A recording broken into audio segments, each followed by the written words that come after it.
Who were the Ones of Mortis, and where did they come from?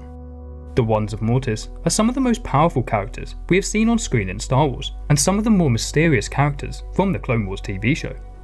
The Mortis Arc was one of the stranger and one of my favourite episodes from the Clone Wars, and left many viewers with more questions than answers. Today we will be discussing everything we know about the Ones before the events of Mortis, as well as their bizarre and mysterious nature. So the story of the Ones begins pretty much at the dawn of intelligent life within the galaxy. In Legends, sentients appeared around 1 million years before the events of the Clone Wars. With the birth of intelligent life connected by the Force, the dichotomy of the light and the dark also began to take shape. Some accounts by the hive mind of the Killiks suggest that the Ones sprung from a volcano around this time.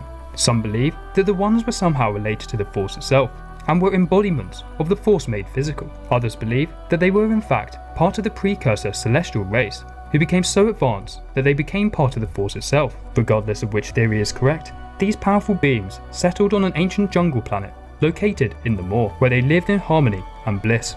However, one day, the sun would be tempted by a dark side nexus, known as the Font of Power. This recreated him as the embodiment of the dark side, corrupting his very nature. His fall was soon followed by the rebirth of the daughter into the essence of the light side after she bathed in the pool of knowledge. The planet was ravaged by the constant warring between these two powerful beings, and the father was forced to act as the balance between them. After many years of bickering and strife, a lowly servant girl came into service of the Ones. Through her kind will and service, she stopped the constant warring between the son and the daughter, and became highly trusted by the father.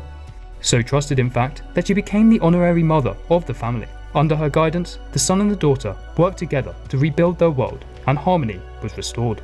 However, the mother grew old, and she could no longer control her adopted children. Fearing that her family would abandon her as she entered her old age, the mother bathed in the pool of knowledge and drank from the Font of Power.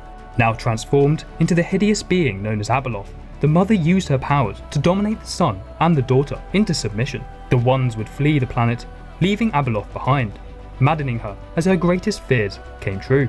The Ones formed an uneasy alliance, using their power to take over the hive mind of the Killiks to construct Centerpoint Station and Sinkhole Station. Using the immense hyperspace tractor beams of these stations, the Ones moved black holes to the Maw, creating a prison for their former mother. After this, the Ones retreated into the strange timeless confines of Mortis, only ever venturing out to imprison Abeloth whenever she escaped from her prison world. This cycle would continue for another 100,000 years, until the arrival of Anakin Skywalker. The events that transpired during the Mortis Arc saw the Ones perish, bringing their rule over Mortis to an end.